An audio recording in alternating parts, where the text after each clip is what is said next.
I'm going to start with a sound I can't forget. It wasn't a scream or a gunshot. It was a soft click, the kind a door makes when it locks from the inside. Tiny sound, giant meaning. If it were you, what would you have done? My name is Mary, and what I'm about to tell you is the kind of story you wish was a movie. Because movies end when the credits roll, but real life keeps breathing, keeps asking you to wake up the next morning and keep going. I was 22 when this started, living in a city that sparkled from a distance and smelled like heat and bus fumes up close, carrying a worn bag with 2 dresses, a notebook, and a promise that felt heavier than everything I owned.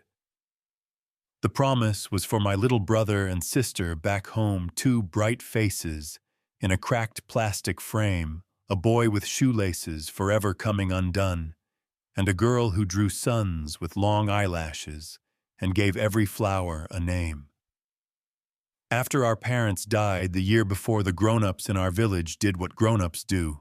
They shook their heads, they brought pots of soup, they told us to be strong, and then they went back to their own storms. So I left for the city, with my promise wrapped in my chest like a second heart, and I told myself I would work, I would send money, I would be the net that caught the 2 people I loved most in the world.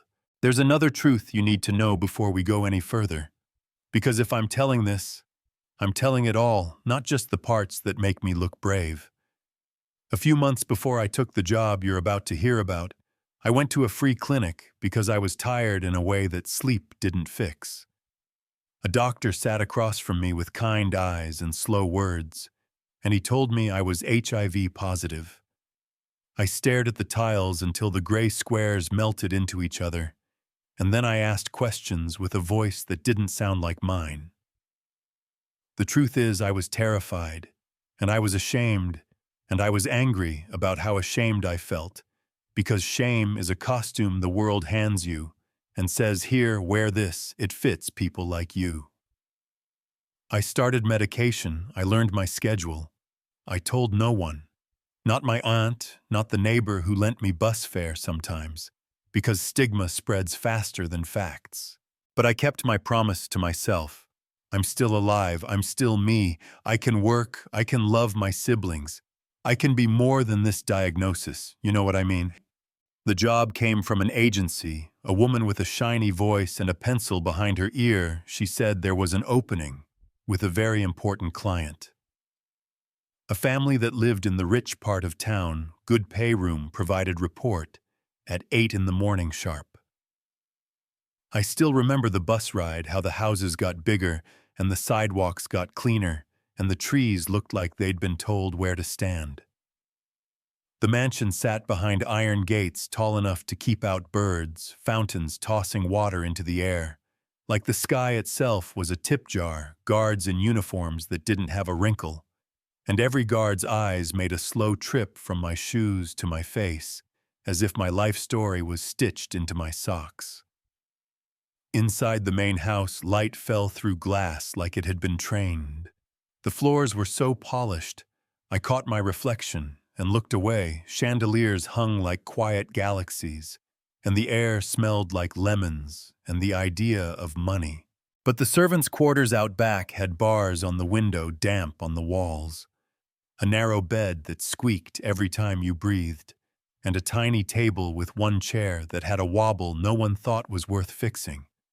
It was like walking from a gold-framed painting into a gray photograph.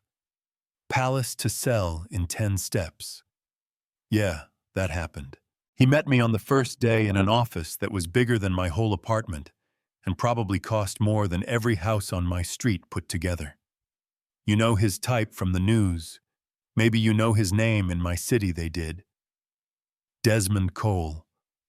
He cut ribbons at new schools, stood next to giant checks at hospital fundraisers, talked into microphones about kindness with a smile that looked like a billboard could catch it and beam it over every freeway. In person, the smile stayed on schedule, but the eyes didn't show up for work. His eyes were cool and exact, the temperature of a coin. He said my name like he was testing a new word. "Mary, welcome to my home." And when I answered with my eyes down, he told me to look at him and added a small laugh that didn't make a sound. He asked my age like he was asking the weather. He asked if I had a boyfriend, as if that was part of folding towels. He said he didn't like drama in his house, he needed obedience. He said the word obedient like it tasted good.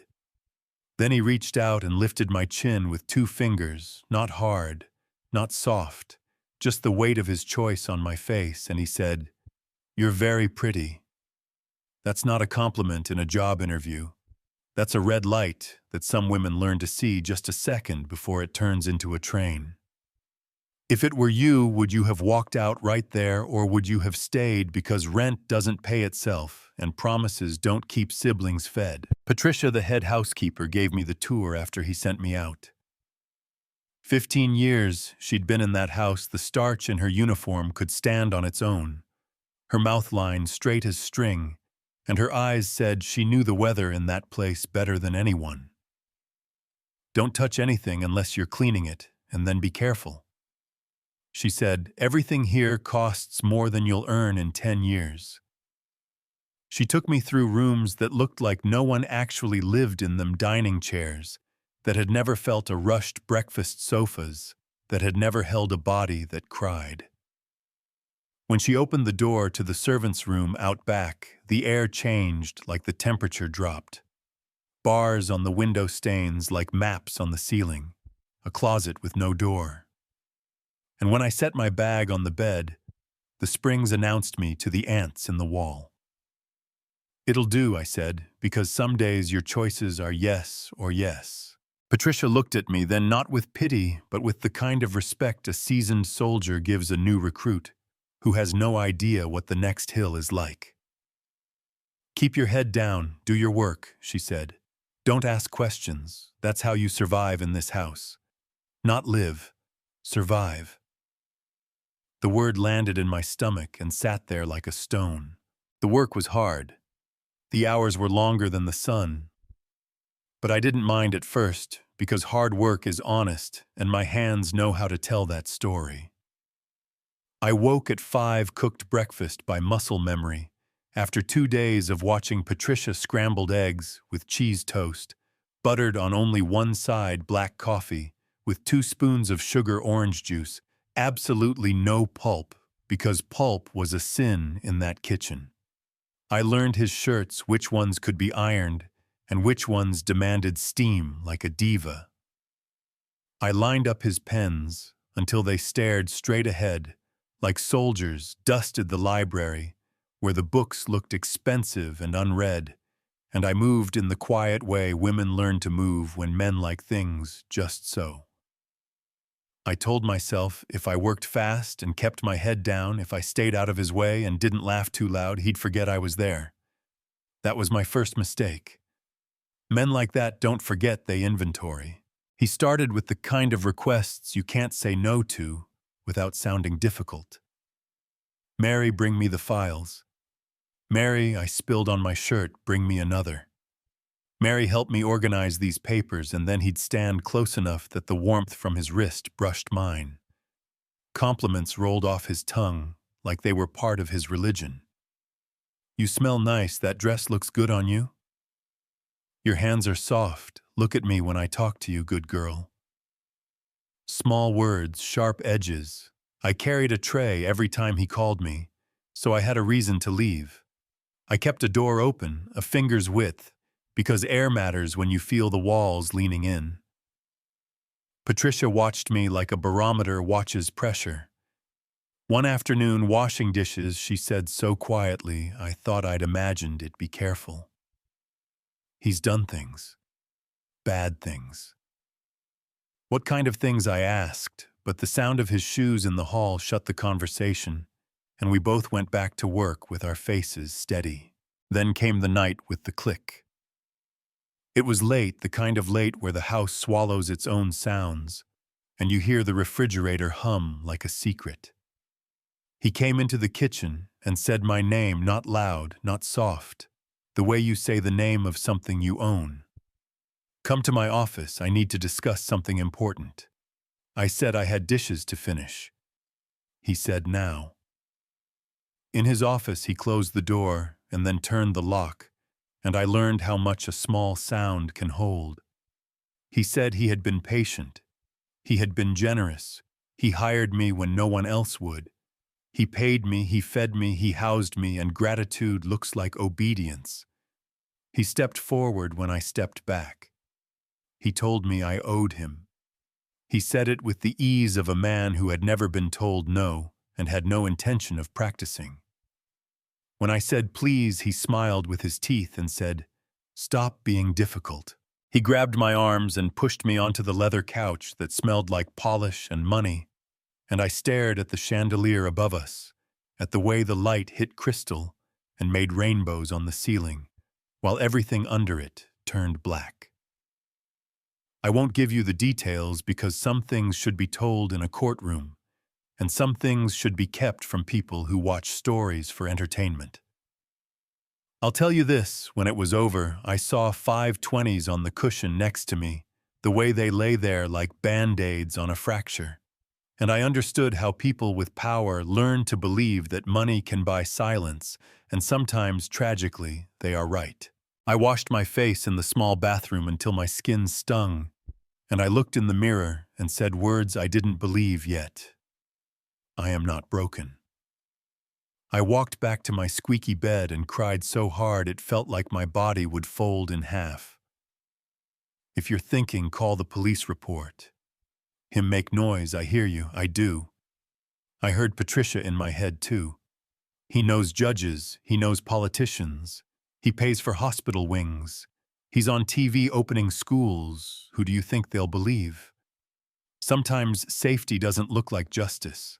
Sometimes it looks like survival until you can find a window. After that, I learned a new schedule, not the one on the fridge with chores and meal times, but the one in his head. He called me when the house was quiet, when the wife was out, when a hotel could swallow the sound of my name, and no one would ask the desk clerk questions. He never used protection. I begged him once, please, I'm sick. I need you to use something. And he laughed a laugh so lazy, it broke me a new way. And he said, God protects me, I'm not afraid of disease. He said it like a dare. He said it like the rules were for other men. I stopped sleeping. Then I stopped eating the way you're supposed to eat.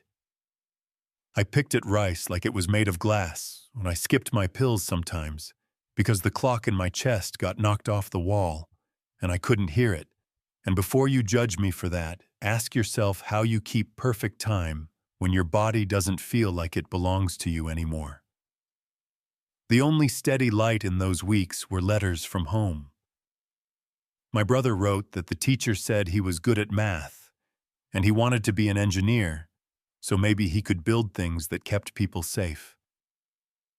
My sister sent drawings of us holding hands under a sky with a happy sun, and she always colored my dress blue because I wore a blue dress on my last day at home, and she thinks that's my favorite color forever.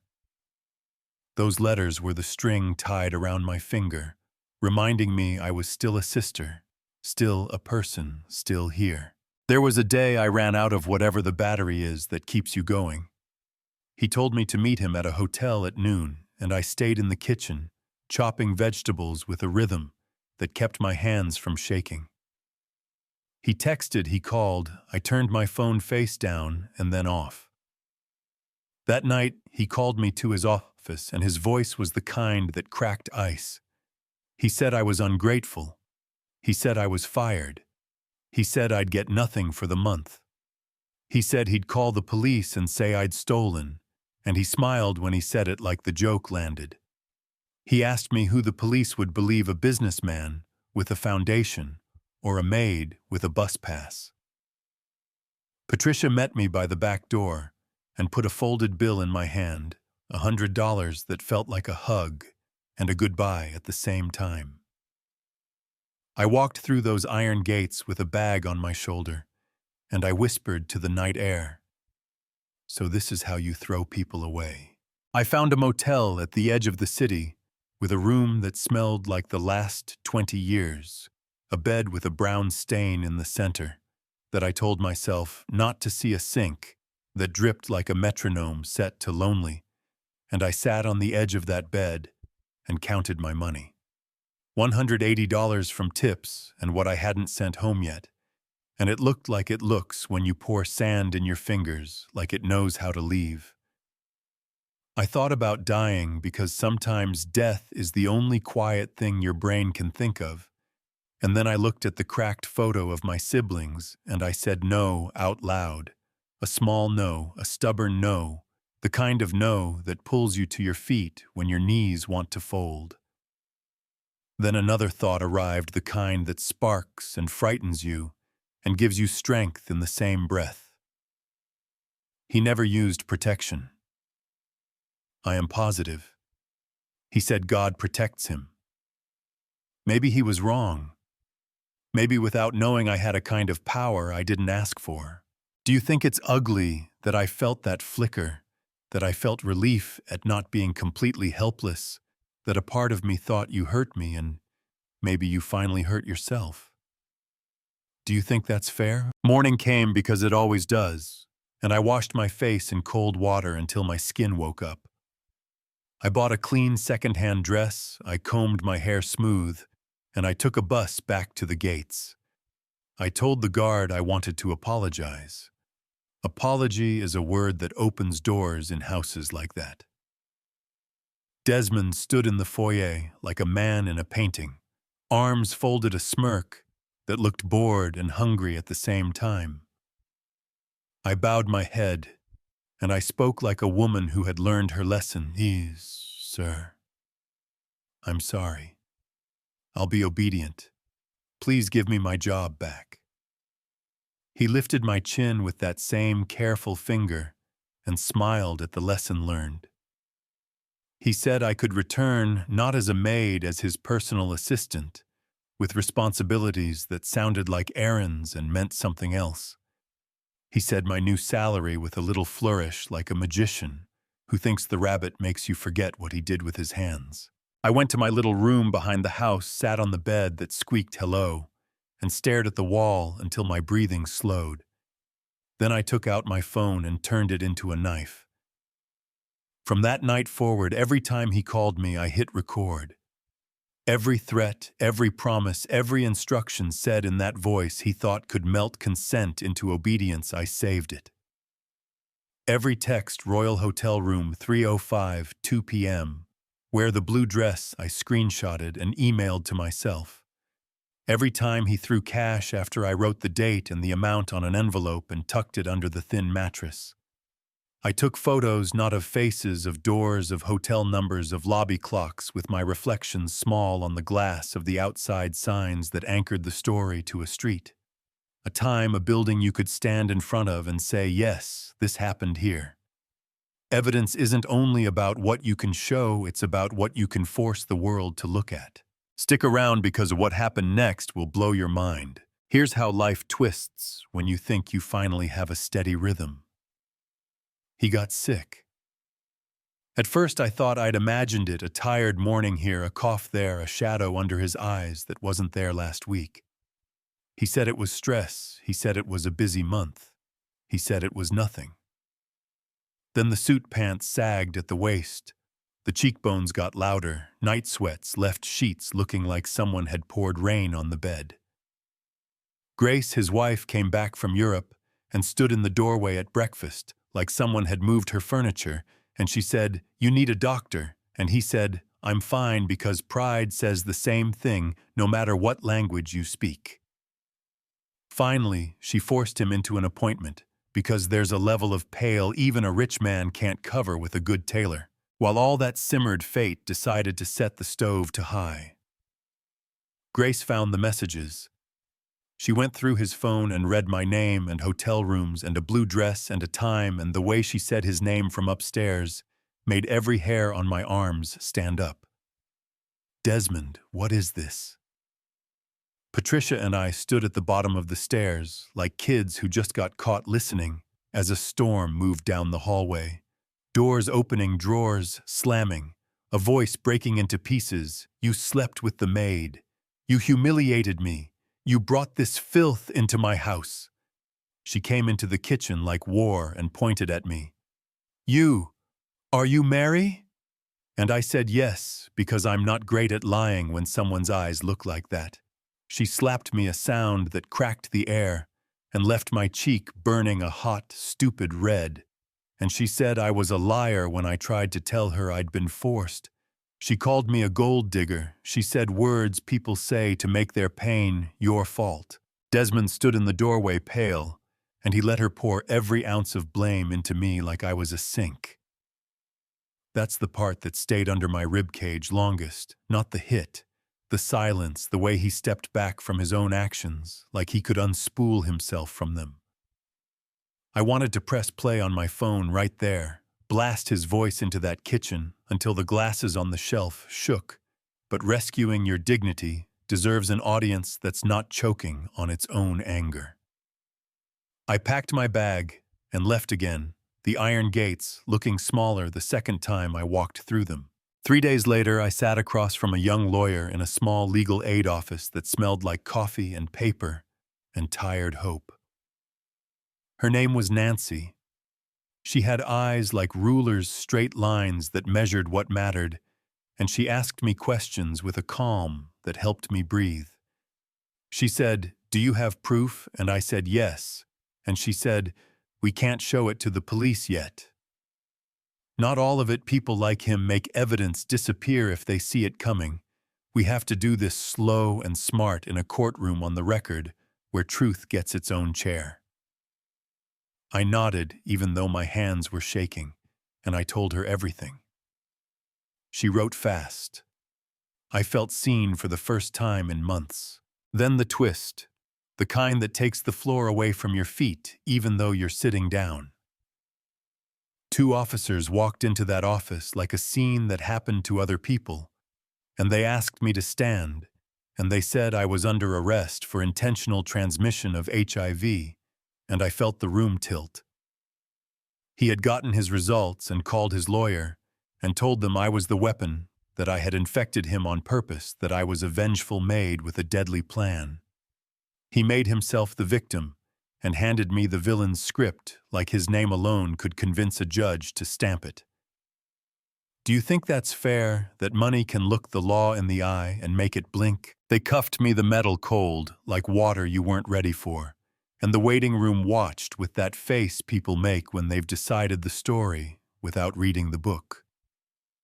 In a small interview room, Nancy put her hands flat on the table and said, "Look at me, this is serious, but we're not done. I need you to tell me again, did you disclose your status to him? Did you ask him to use protection?"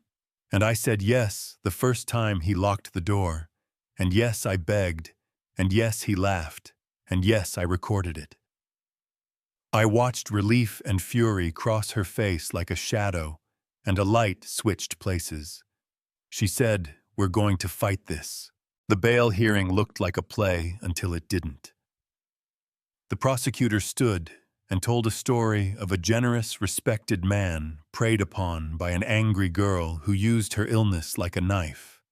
And the room nodded because that's a story they've heard before. They know the beats, they know the ending.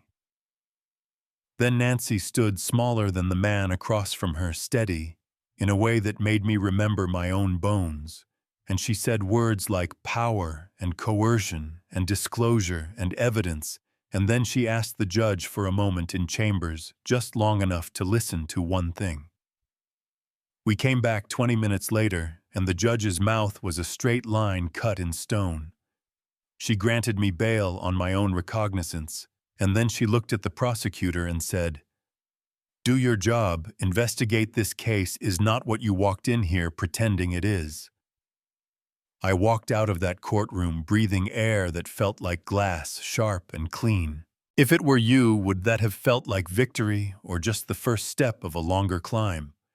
For me, it was both. The city woke up to our case like it wakes up to a storm it didn't see on the weather report. Messy, loud, full of wrong details and sharper questions. Headlines swung from one extreme to the other, and back and in the middle of the noise Nancy worked.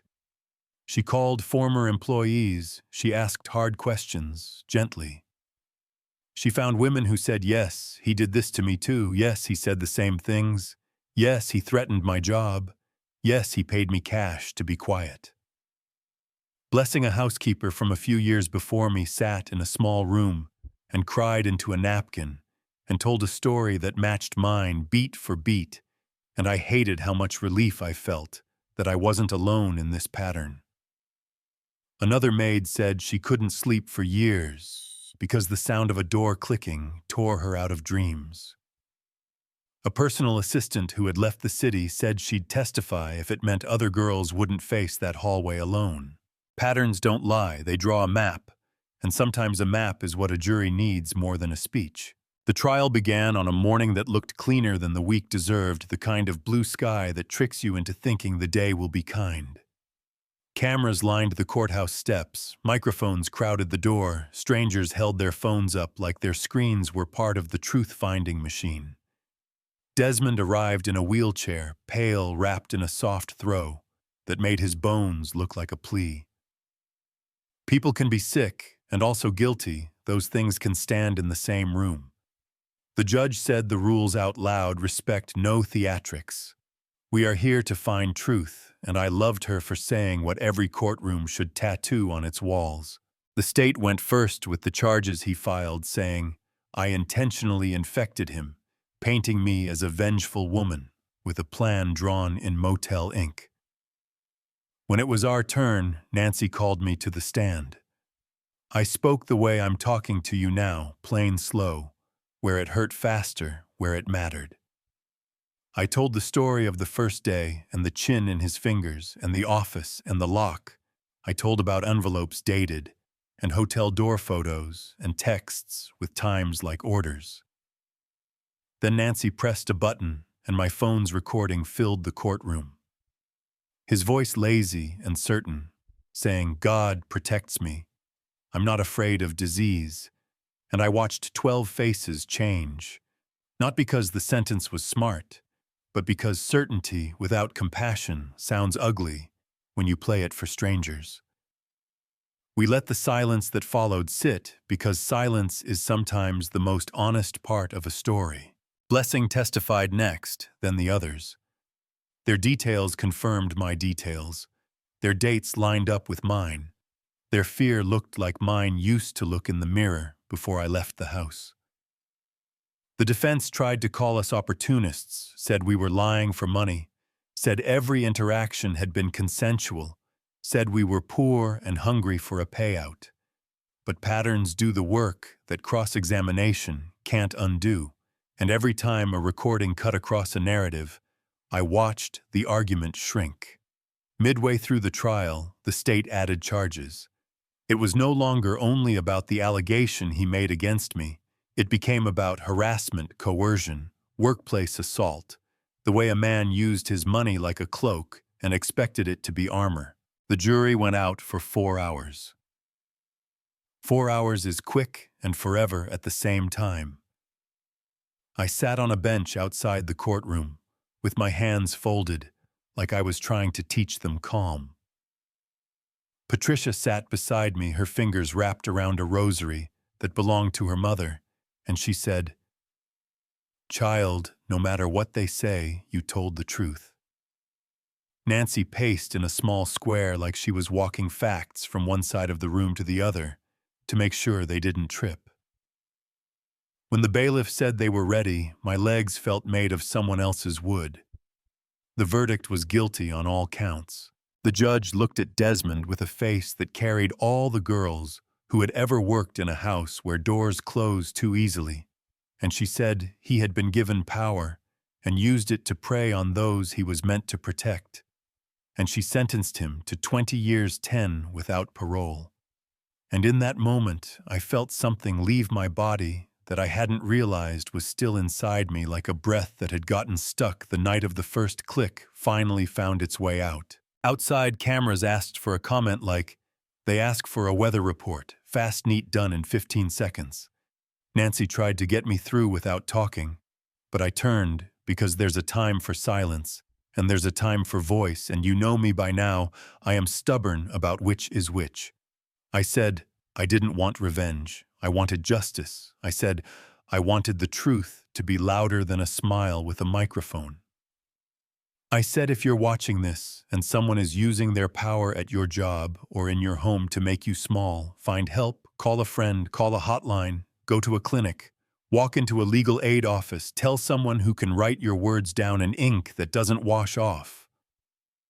My voice shook, but it didn't break. That would be a tidy end if this was a 2-hour movie. But life doesn't cut to credits.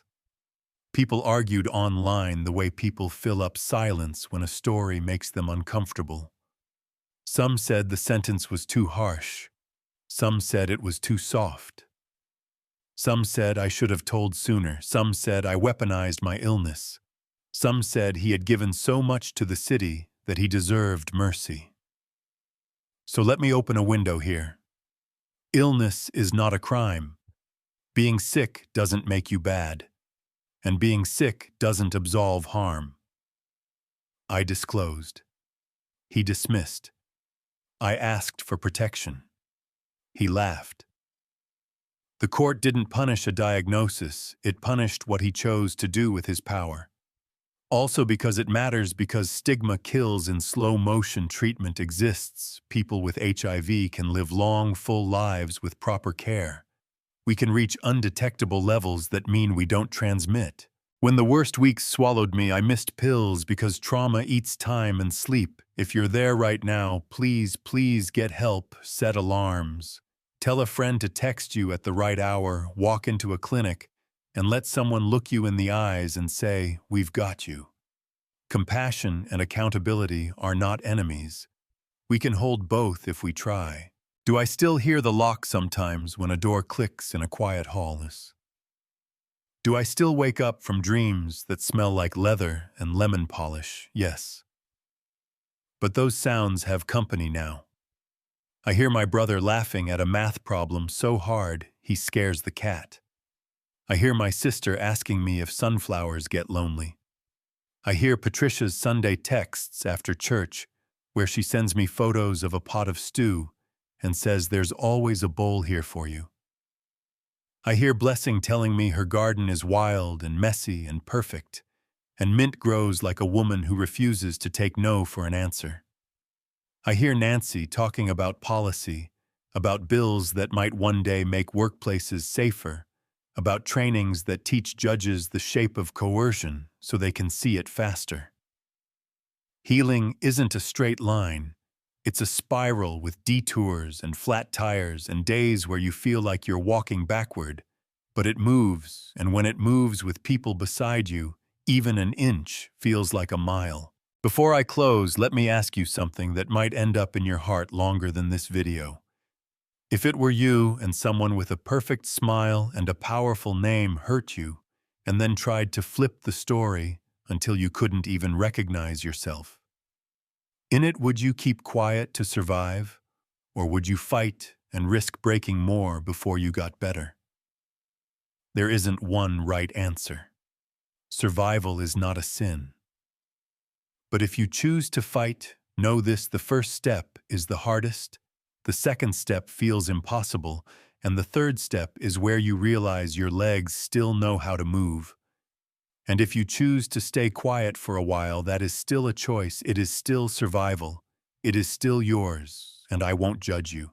Do you think we can build a world where those choices don't feel like cliff edges, where a paycheck isn't a chain, where obedience isn't traded for safety, where people who build schools also learn the first lesson they should teach, that every person in their orbit is a human being and not a toy? Now it's your turn. Tell me where you're watching from. Tell me what part of this hit you in the chest. Tell me what you would have done in that office when the lock clicked. Tell me if you think the sentence was fair or not. And why take a breath and write something you wish someone had told you when you were young about power and consent and work and the kind of love that isn't love at all. If you've lived a version of this in a mansion or a small shop, or a back office with flickering lights, tell me what helped you out. Tell me what didn't tell me, what you wish your friend had said when you finally talked. And if you've never lived it, ask yourself, What kind of city you want to wake up in, because laws don't move unless voices push, and voices don't show up unless stories make space for them. If you stayed with me to the end, thank you.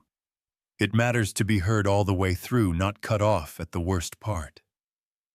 Share this with someone who needs courage for a hard conversation. Send it to a friend who thinks they're alone. Play it for the voice inside you that doesn't believe yet. Drop your thoughts. Argue with respect. Bring your questions. Bring your anger. Bring your hope.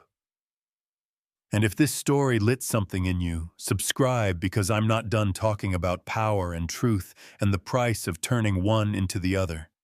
Stick around, because the next story, it might be yours.